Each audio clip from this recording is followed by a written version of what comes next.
today's class, I'm going to cover on the solar energy systems. The reason because some of you were having the lab on the Friday, which is on the solar energy. So it's best you get some understanding before you go into the lab. Okay? So in this session, we will study basically on solar energy, understand the physics on how the Earth will receive the energy from the sun. That day we already talk about some of the fundamentals of the wind and sun. Okay, so today we will cover on this. We will be able to explain what is insolation, list cities which have high and low levels of insolation, and able to calculate the energy associated with photons of any wavelength. Okay.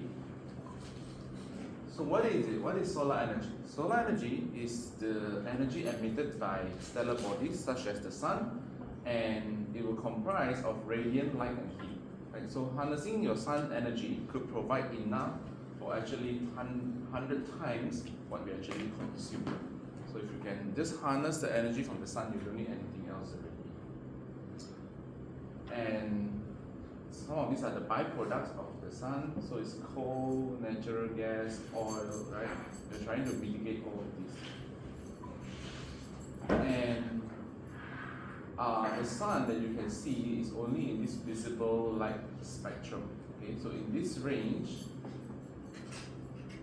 is covered under solar radiation and more. So the one that is not visible to us also falls within the solar radiation.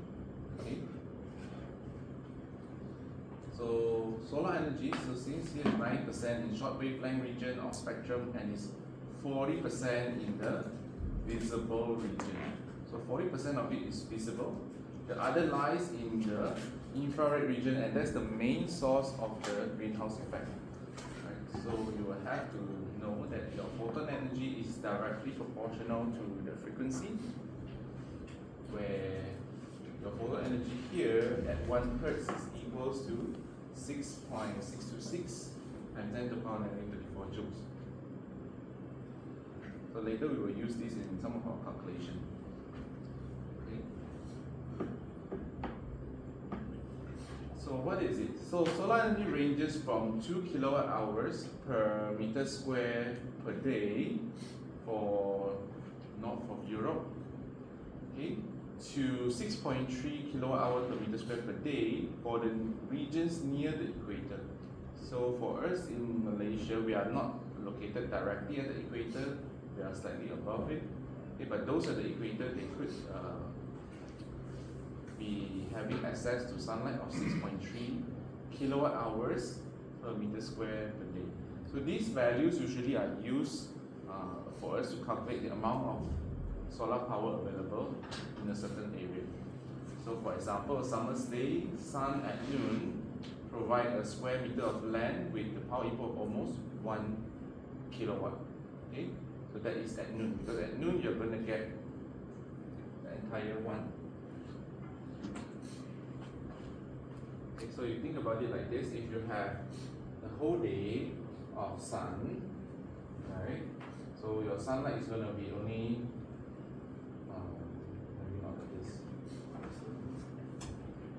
It will be rising throughout the day, peaking noon time and back down.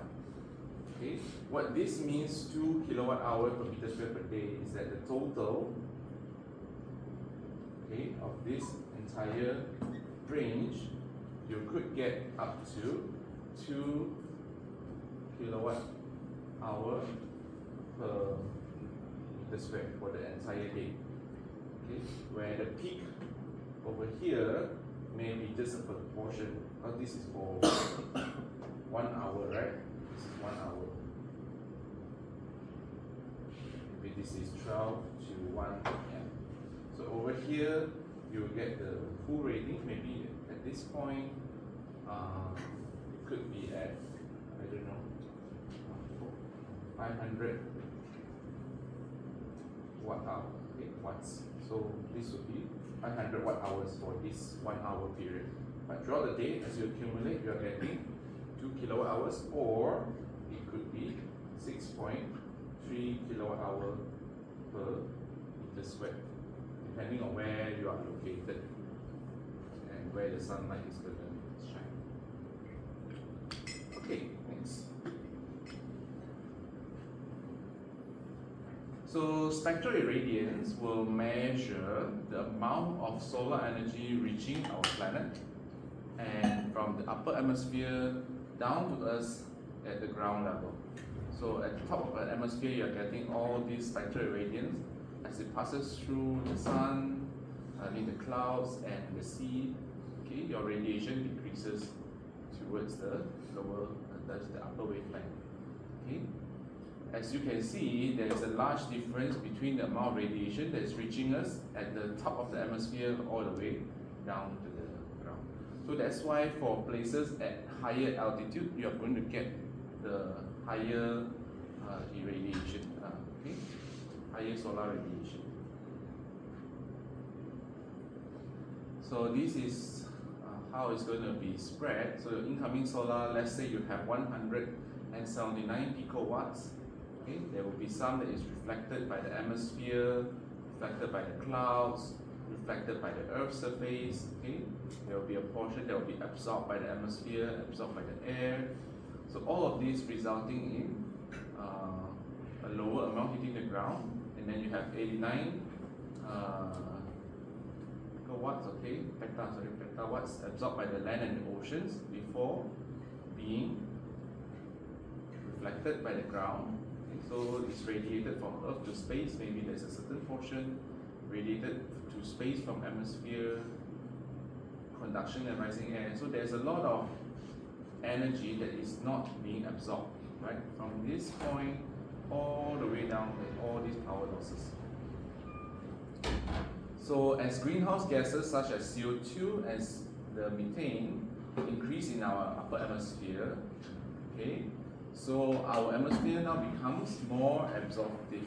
So the sun that is reflecting the light inside us are being trapped. Okay, so they reflect back to the ground.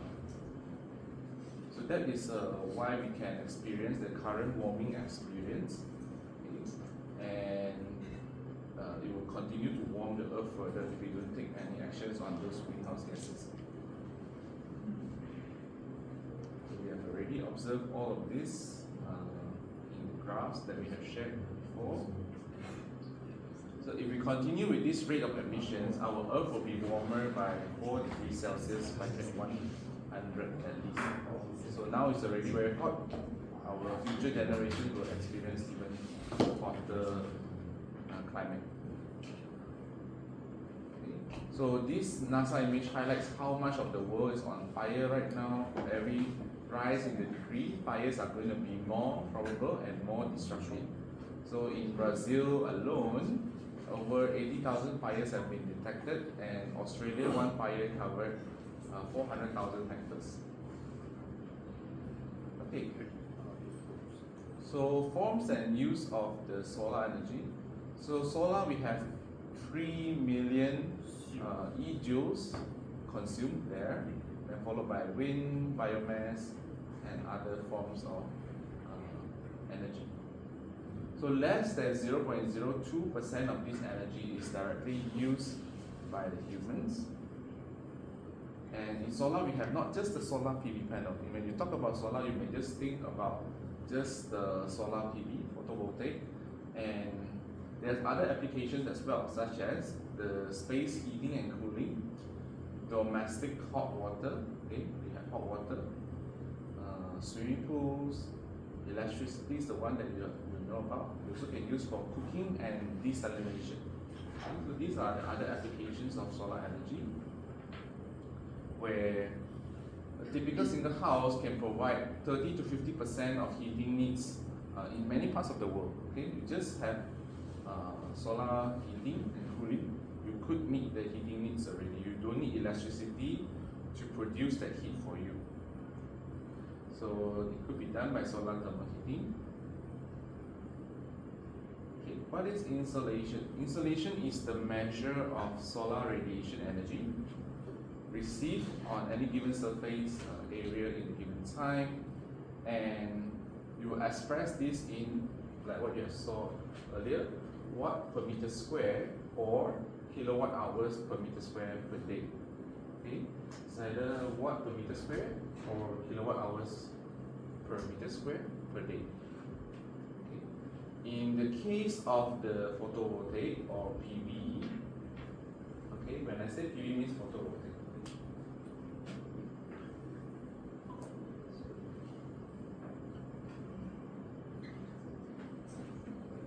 Means PV, and it is commonly measured as kilowatt hour per kilowatt peak per year.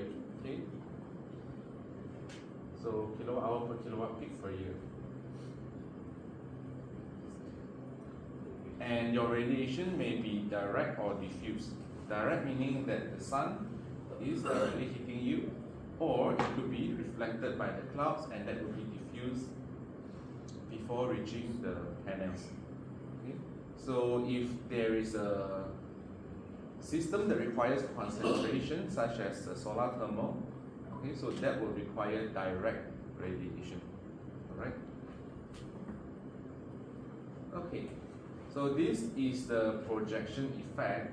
So the insolation into a surface is largest when the surface faces the sun. Okay, the insolation onto your surface, your photovoltaic panel. Okay, how much sunlight is coming in is largest when you're facing the sun, right?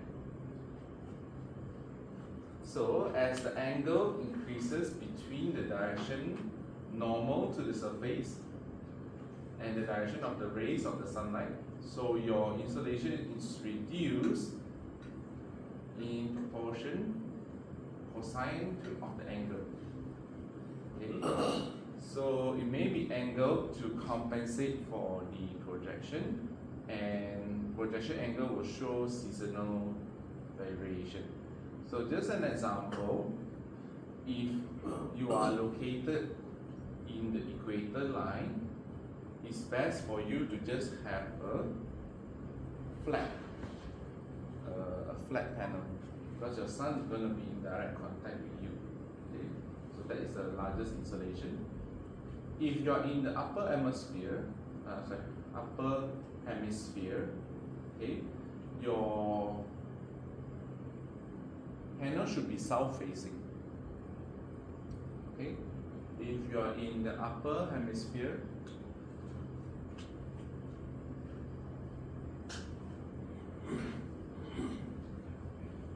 so in the upper hemisphere, anywhere around, your panel should be south facing.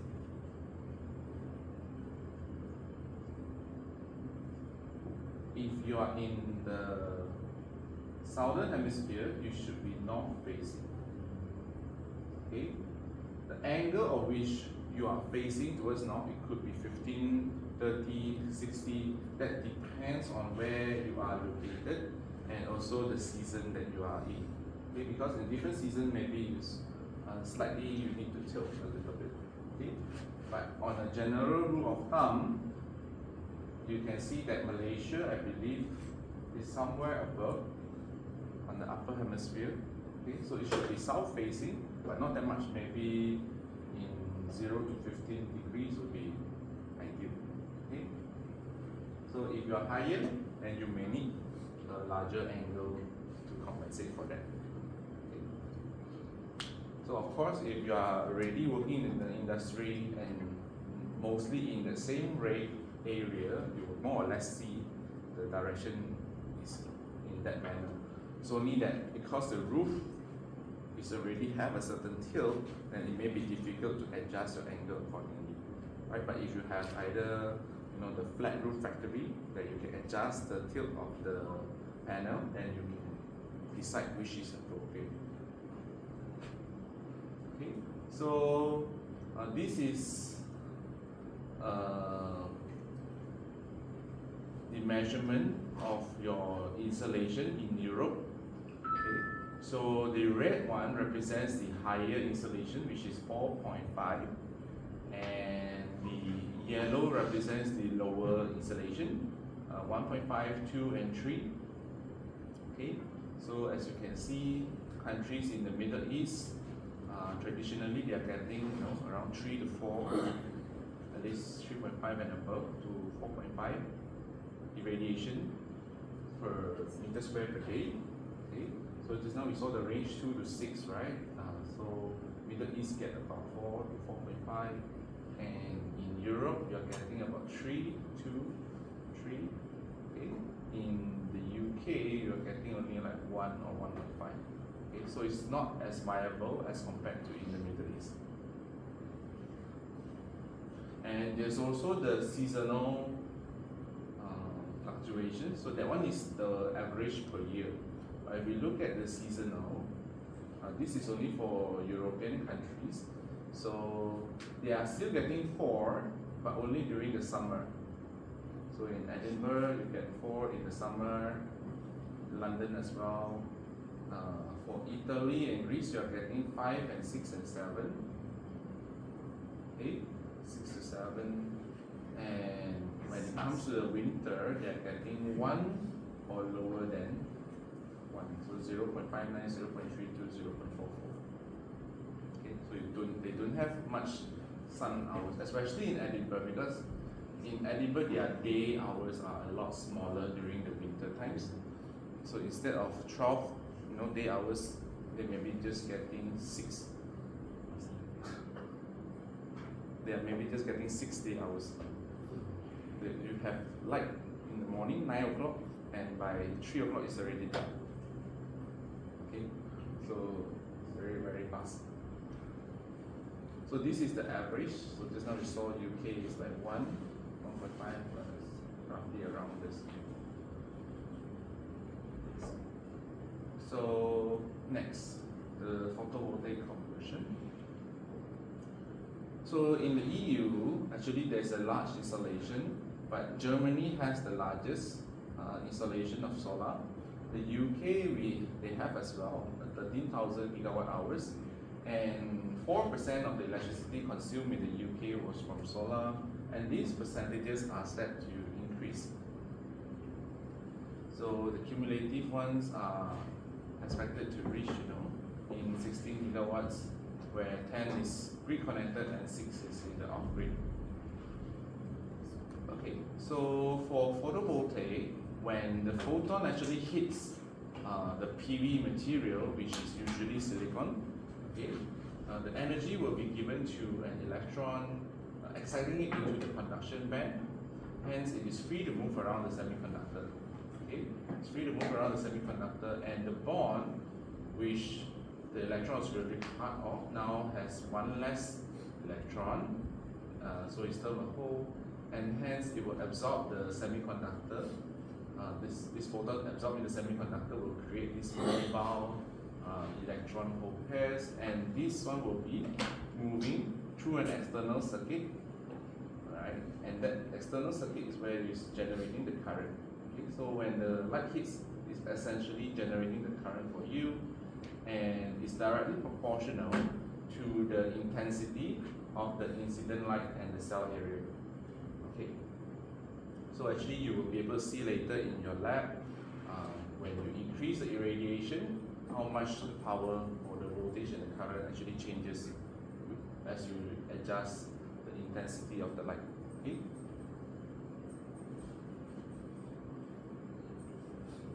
So later will be 5 of you. For tomorrow. Five of you. Okay.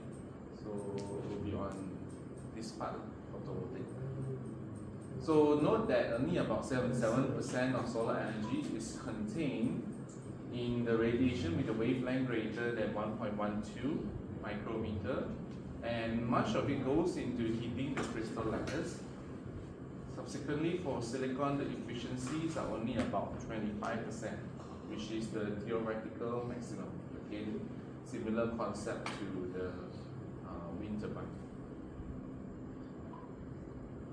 Okay, so a specific portion of your radiant energy cannot be used, is usually transformed into heat, and as such, shadowing the cell surface. Okay, if there's a what is this? Obstruction or something that blocks the direction of the sun, so you are getting a shadowed surface on your PVE. You are actually getting a lot of power loss as a result. Okay, other loss mechanisms are your electrical resistance losses in the semiconductor, and the connecting cable, material contamination, and the crystal effects. So, the important thing is that the output current of your PV cell is directly proportional to the intensity of the incident light and the cell area, and hence under bright sunlight you are going to produce let's say 100 milliamps per centimeter square. So a cell of 10 centimeter square diameter will produce 1 watt. Okay. So this is what we will use to model a solar panel cell, a solar cell. So an ideal solar cell you can actually model as the following. You have a current source in parallel with a diode, okay, and in practice this is not the only case, because you will need a shunt resistance and a series component to model a practical solar cell. So you add these two together. So you have these three. IP is the current from the solar panel. Then you have the diode, shunt resistance, and series resistance. Okay, we have this. Oops. I need to adjust the slide. But essentially, you have your IPV. Okay, your IPV is equals to IP minus I diode minus I shunt, and okay.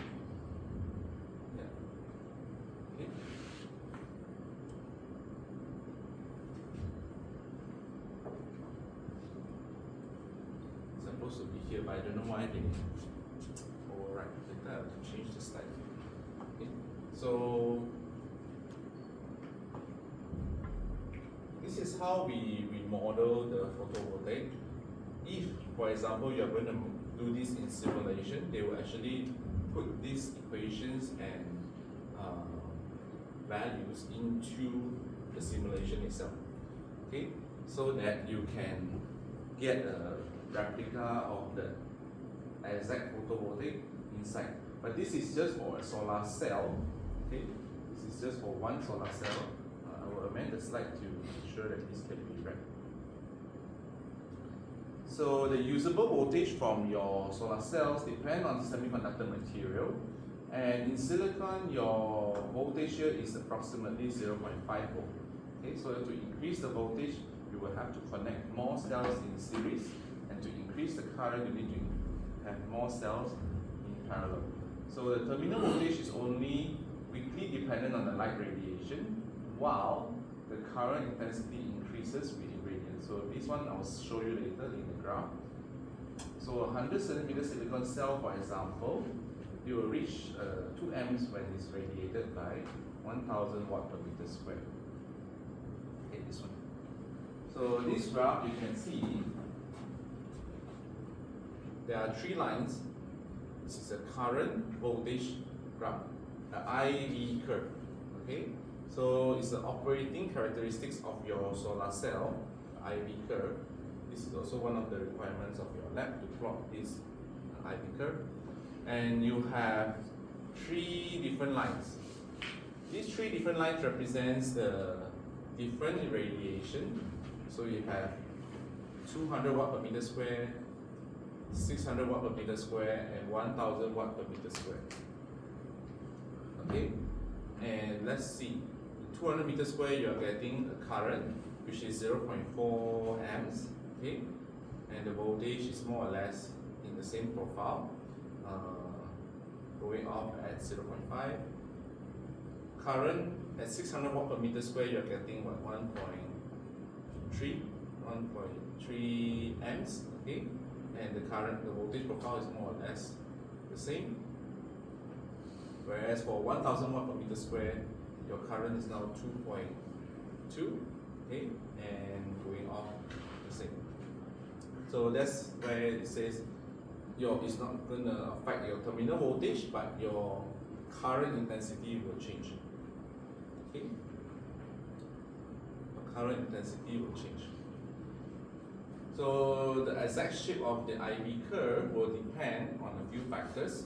One is your PV cell technology and material, your configuration of the cells, okay, that will affect as well, the varying incidence solar irradiance and intensity, and the cell temperature. Okay, these are the 4 factors that will affect. So when you are doing the measurements later in your lab, you will be measuring this current, the voltage, the temperature of the cell as well. Okay, as you increase, you will not be able to measure the irradiance, but you will be able to see the differences in the current, okay, that you have set.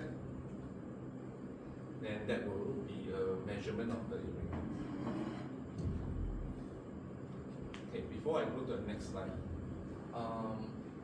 there is a term we call it STC. Okay, STC. So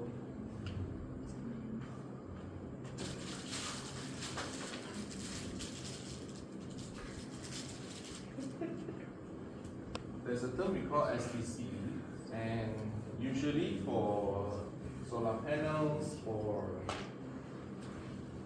the photovoltaic panels, they will give you this STC values, which is the standard test condition.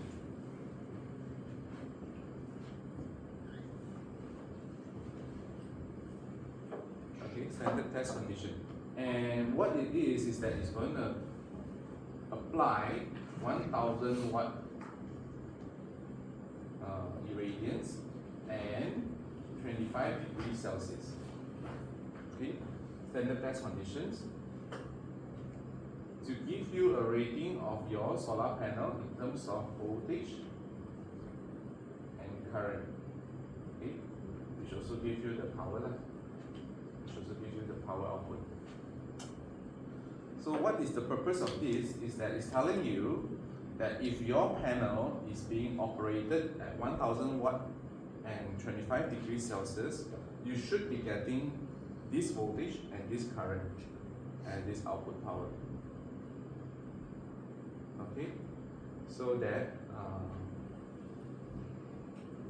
in countries where have higher solar irradiance, it may be higher than this, 1000 watts, but it's not going to give you more voltage and current on the panel, because at the same time the temperature may be higher, and the higher temperature will maybe degrade some of your output performances.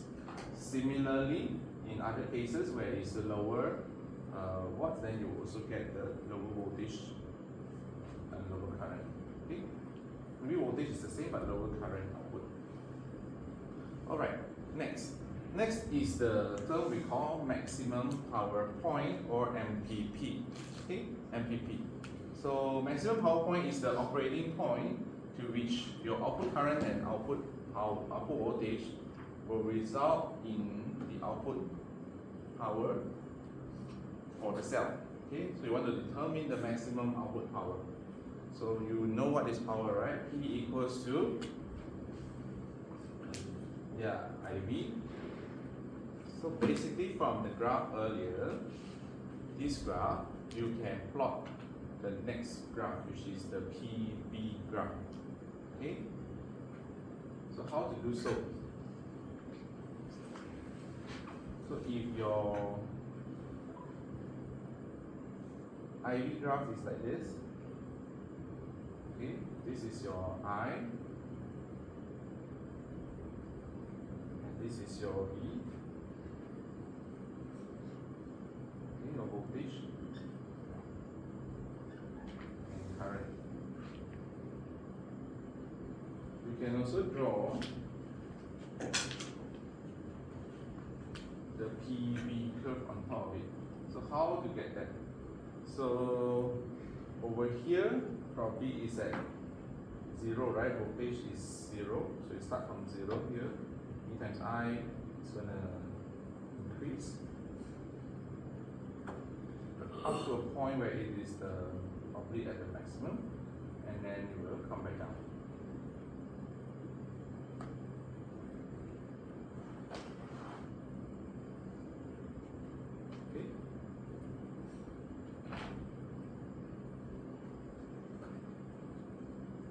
this is how probably your PV curve would look like. And your maximum power point would be here, because this is your P. Okay, so this would be your maximum power point, MPP. So your maximum power output will vary almost linearly with the irradiance. Of course, if your I is higher, your MPP would be higher as well.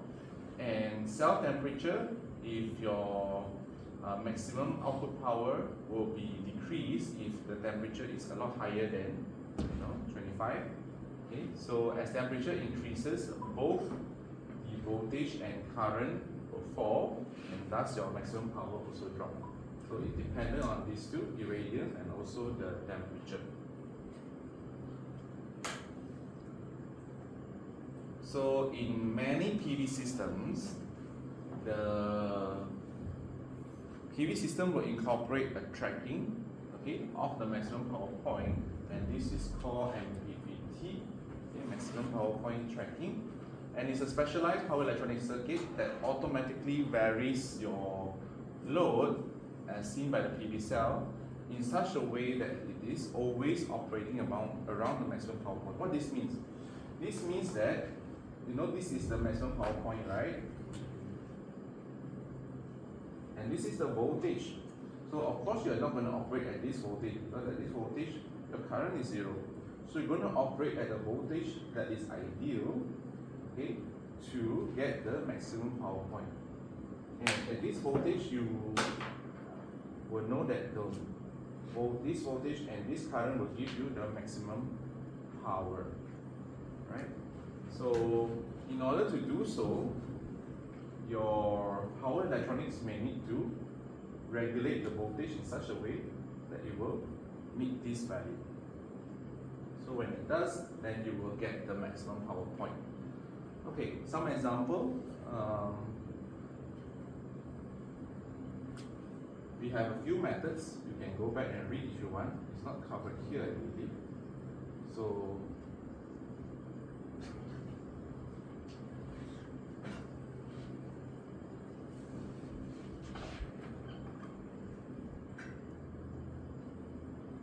these are some of the maximum power point tracking techniques.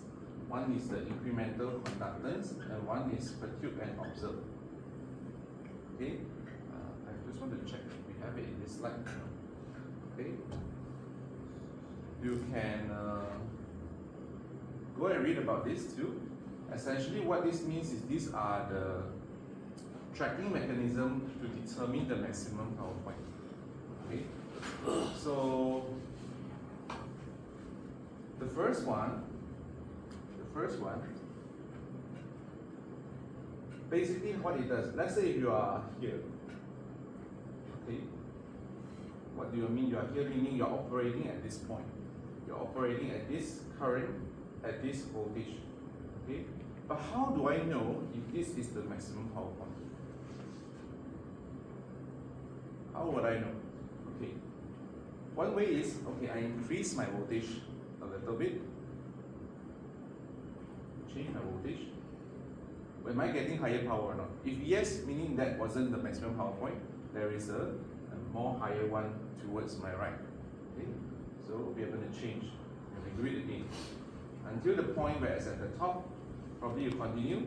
Oh, I'm getting lower power, meaning that is wrong. So I will go and shift until I find somewhat close to the maximum power point. Okay, so that's one way. And another way, incremental conductance, is where we calculate the gradient, okay, where the change, okay, the change will be a positive or a negative change. Okay, so if it's a positive change, meaning yes, I should go. If it's negative, meaning that the differential giving me a negative value, I should go the opposite direction until the point where the differential is giving me 0. Okay, that is the maximum power point. Because at the maximum power, the differential is 0. Okay, so that is on this method. So you can see that those are the couple of methods that's being used in the industry. Of course, right now we have more advanced tracking like the one that we have to consider with artificial intelligence, deep learning. We have even more sophisticated tracking right now. But basically, before we were learning on these simple mathematical methods. Okay, so the purpose of it is to provide load control optimization by tracking the Vmax, and your load resistance will vary by your power electronics to maintain the output voltage while limiting the supply current. And you will be integrating it within the inverter systems, which could cost from 400 pounds or even higher. Okay.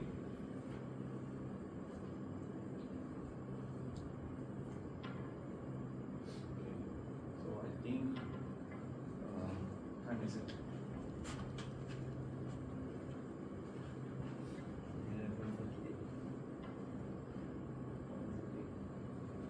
Cover a bit more. Okay, so how did solar energy become so cheap? Okay, so cheap.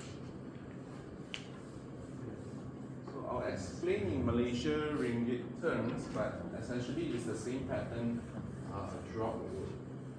Okay, so before 1973 it was the $100 per watt, but because of advancement in research and mass production, it actually reduced all the way down to 20 cents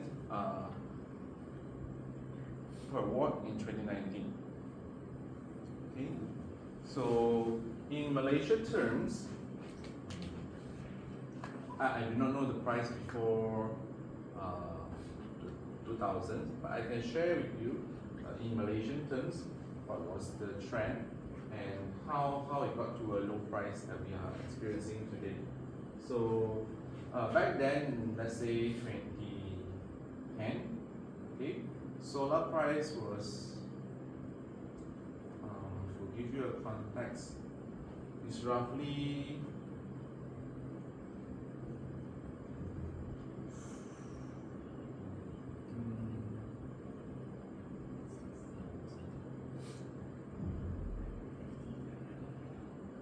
$12,000 per kilowatt system. Okay, 12,000 per kilowatt system, and this is what, 100 per watt. So if we convert it to pounds, roughly about 2,000, right? So if this is divided by 1,000, it's also around 2 or 3. So it's also in the low value. Okay, so this is in line with this. Okay, so that was 2010. And for Malaysia, we are also trying to encourage the usage of solar panel at the time. So they introduced a policy called the feed-in tariff. So the purpose of feed-in tariff back then was simple, because the cost of solar panel is so high, no one is going to invest in this system because they are making a losses. Okay, so if for every kilowatt that I install, I'm going to make a loss, no one's going to do so. So the feed-in tariff purpose is to pay the owner at a higher rate. So how much are we paying for electricity right now? 40 cents, 30 cents. Okay, let's say 35 cents, okay, per kilowatt, right? And yeah. Per kilowatt. Okay, so let's say I'm just using per kilowatt hours. So 35 cents on the kilowatt hours. So what the feed-in tariff does is I'm paying the person producing the power in renewable at a higher rate. So it started in 2010 maybe at $1.50. Okay, I'm paying them $1.50 per kilowatt hours, and even then, the return on the investment maybe I need about 8 years, 7 to 8 years to make back the original cost of my investment. Okay, that is at this price range. Okay, I mean in other countries they have a similar kind of policy, but it's in their own local currency. Okay, so this was back then. So you can see that there's almost 5 times difference of production, but they are not consuming it for themselves, they are just exporting it 100%, because why would I consume for myself when I can just buy for 35 cents, right? I will just sell 100%. Okay, so as the price of solar went down, of course the fee tariff will decrease accordingly. So it has sort of like a 10% decrease year over year. So it will have a year over year decrease. So every year that payment goes down by 10%. But the one who installed at that time get 1.5 for 21 years. 20 or 21 years, I don't know, but 21 years agreement. So they have this price fixed for them for 21 years. So those who sign, let's say 2011, will be this minus 10%, 2013 will be this minus 10%, so on. So you will have a decreasing price range. Okay, so until I think the policy ended in maybe 2017 or 18, I cannot remember, but it ended there. And the reason because it reached a point called grid parity. Okay, you can Google this name, grid parity. What grid parity is the point whereby the price of the solar power or renewable energy for that particular source is lower than the cost of energy that you are paying for. So that is what this term means, grid parity. Okay? So if, for example, the price for solar over here is less or equals to 35 cents, that means at this point that is grid parity. And any point after that, you are actually getting close, right now what, 20 cents, maybe a lot lower than that now. Okay, so I think, I'm not sure about the price this year, but I was surveying the price last year, I believe was about 3,000 to 4,000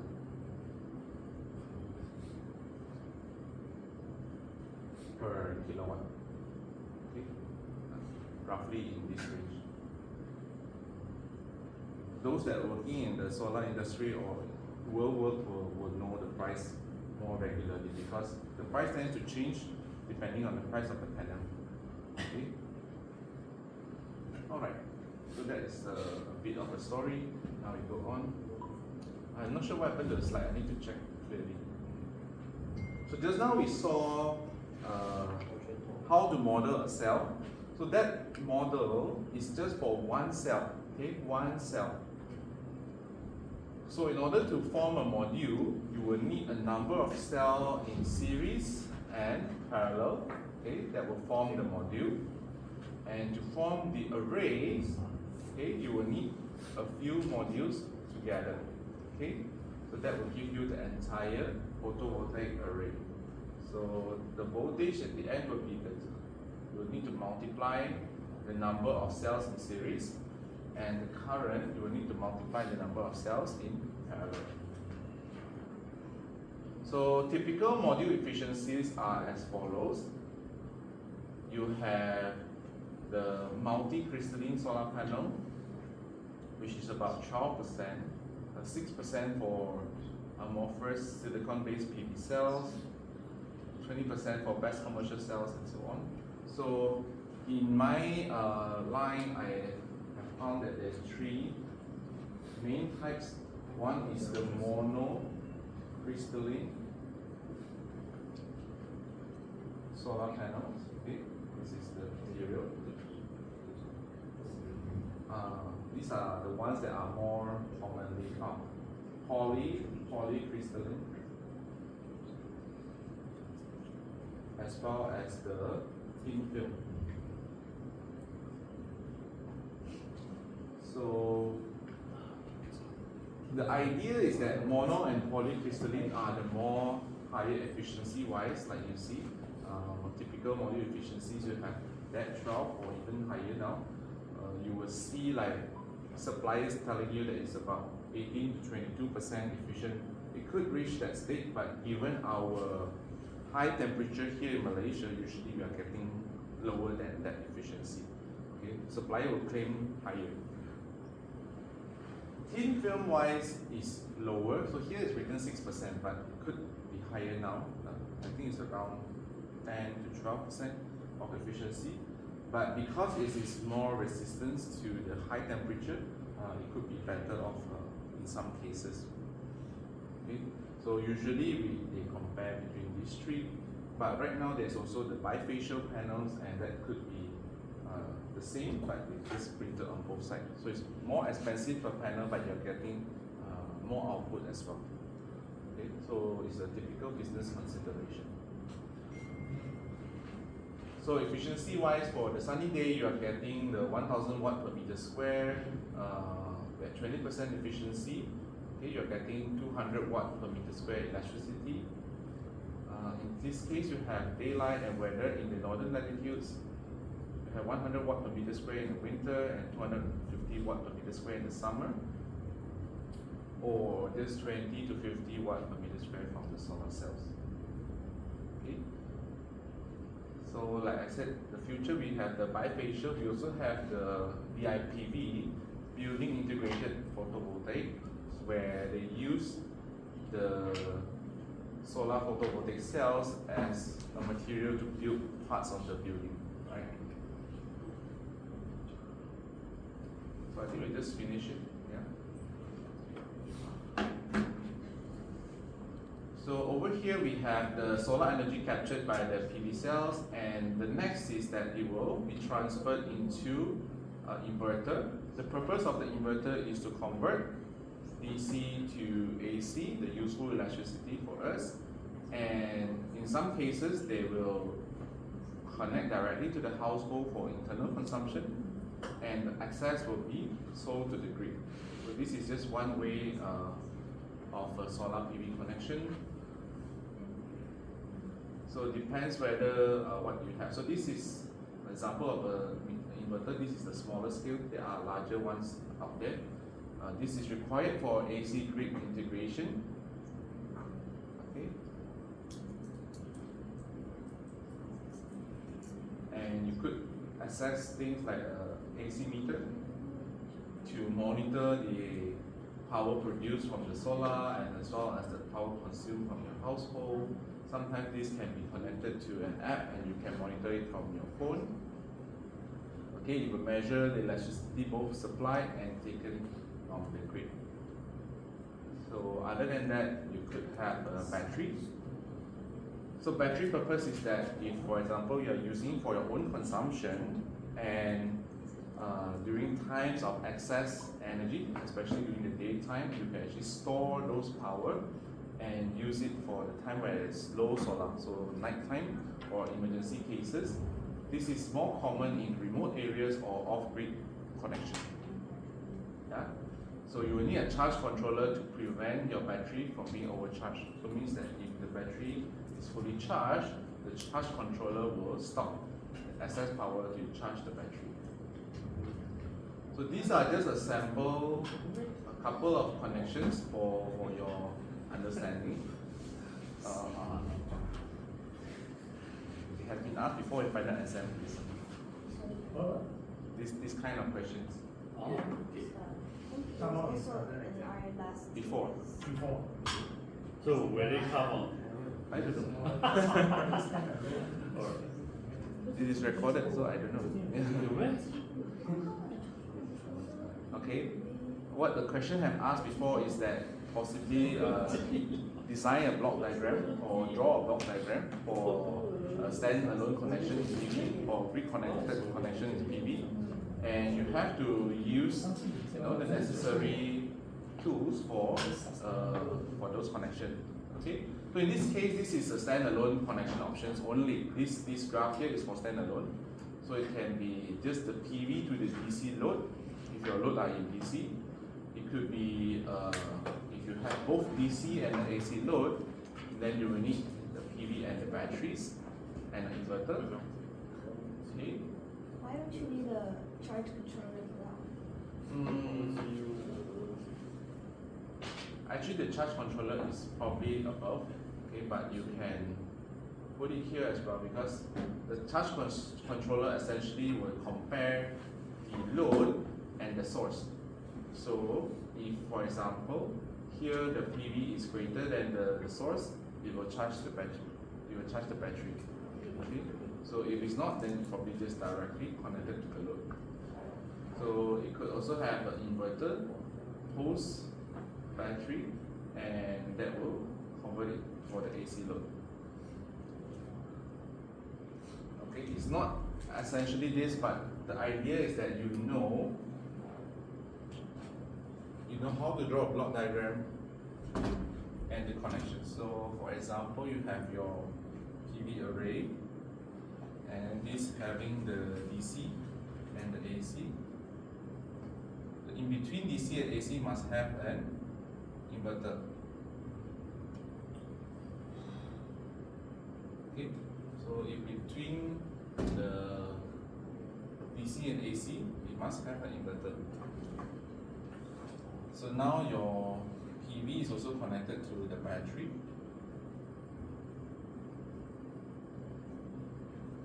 And it's best if your battery has a charge controller, if it's specified. If not, then you could connect it directly to the inverter as well. Okay, so this is for AC loads only, except both. This is only for DC loads. Okay.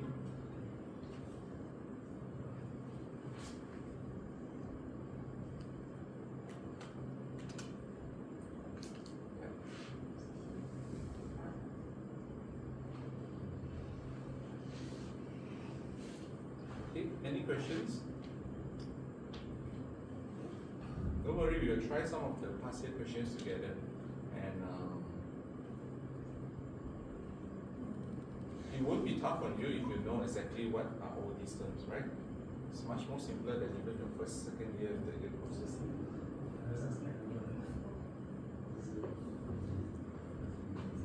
Okay, but for example, power AC appliances for standalone inverter is about 230 volts and 50 hertz. So if you're using a cheap inverter, it will produce the square wave output voltage, which is adequate for most purposes, but it will have the high harmonics. So you will need additional tools such as a filter to filter out all these noisy harmonics, and that may result in a costlier pure sine wave inverter. The purpose is to serve those sensitive AC loads. Okay, sensitive AC loads meaning that the AC loads that cannot deal with this high harmonic, otherwise it may result in the loads being destroyed or damaged.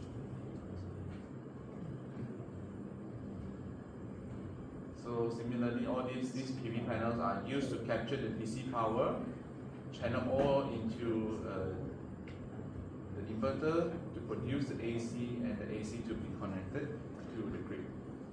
Alright?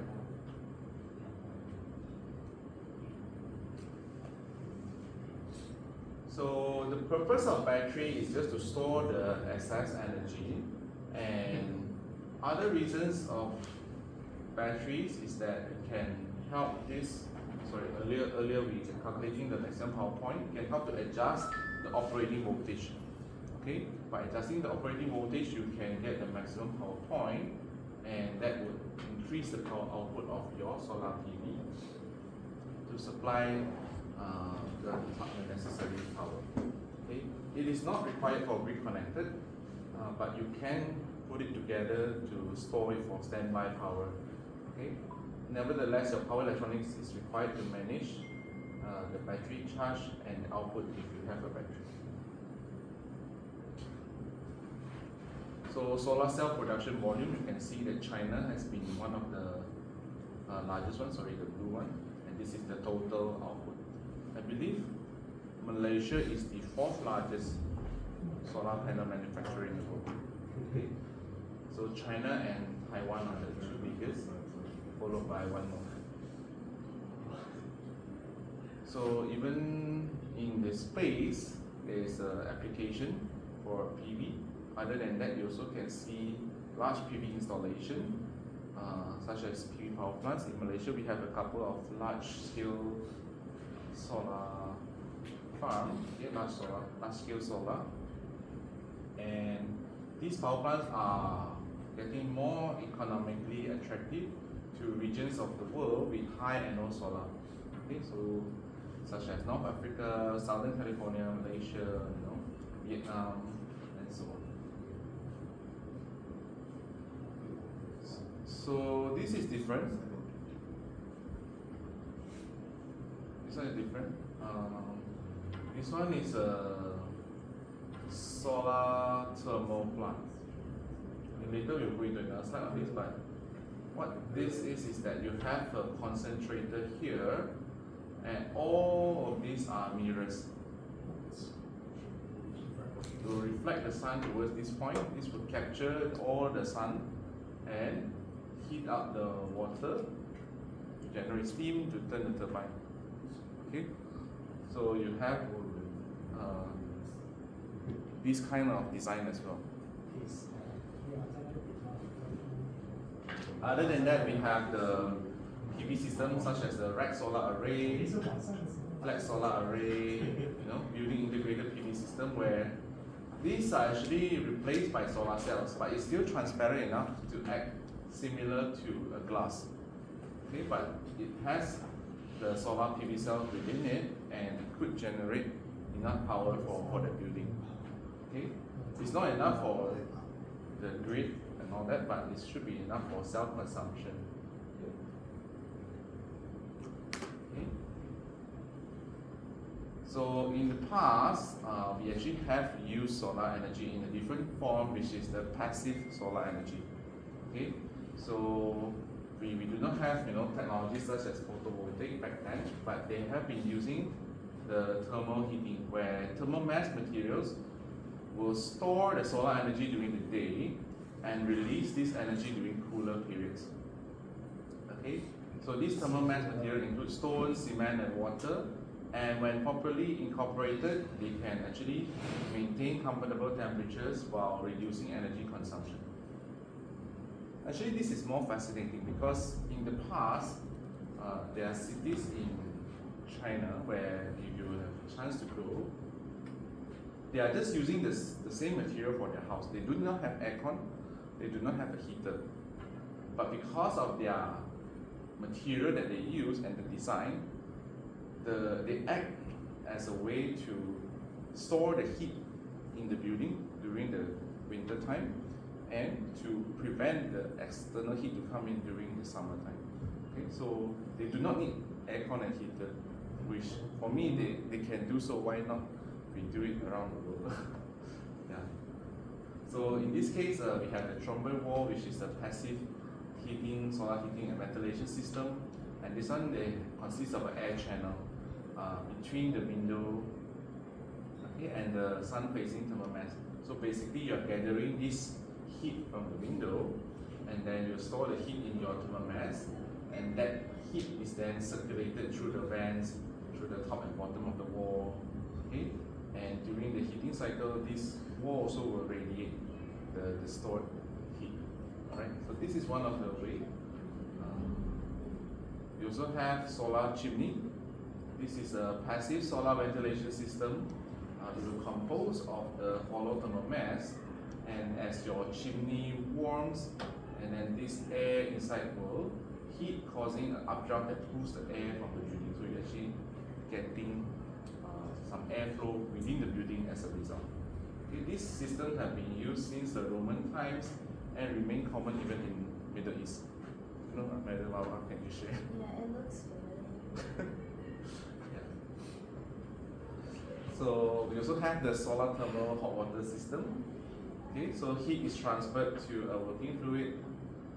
So you have a working fluid passing through. The heat that is captured will be heated in your working fluid, so it will turn from cold to hot, and hot will pass through the tank. So in this tank, the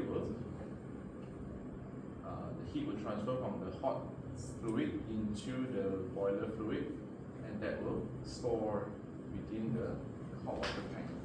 Okay.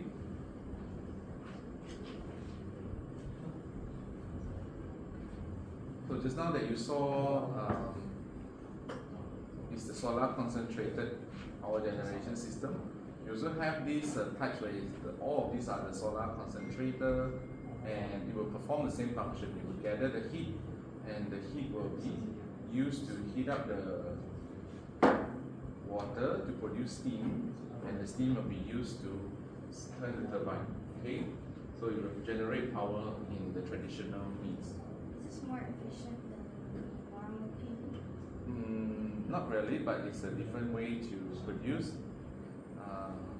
It really depends on the space and the solar. Maybe at this point, the heat is a lot greater, so it's not viable to design solar panels for them, because solar panels have its limitation, 1000 watt and 25 degrees Celsius. Okay, if for example the heat is too extreme, it will actually damage the panel in the long run. So this could be alternative power generation system.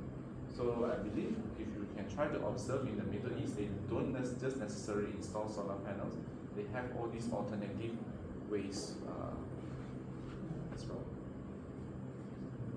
Okay, so this is for the, you can see the whole area is barren, so they can opt for this solar thermal power generation system. It has a cyclic energy production, it has a large footprint, high water consumption, and having the long distance from the load center. So it has some issues on itself, but definitely an alternative consideration for solar panel. Okay. So the rest are questions. So we'll cover the questions in the tutorial next week. Okay. So we'll end the class here.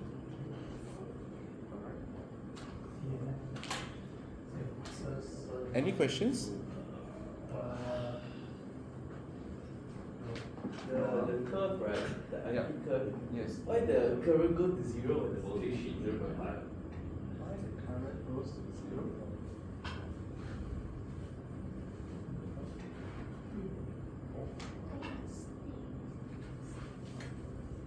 This one. This one. Yeah. Okay, so this is the maximum voltage. So you cannot exceed this maximum voltage. So if you exceed the maximum voltage, it will actually damage your solar cell. Okay, so this is what we call your maximum rating of the voltage. Oh.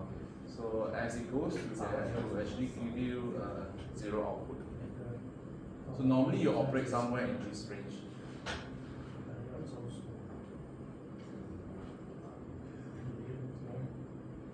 Okay. No further questions, then we will end here.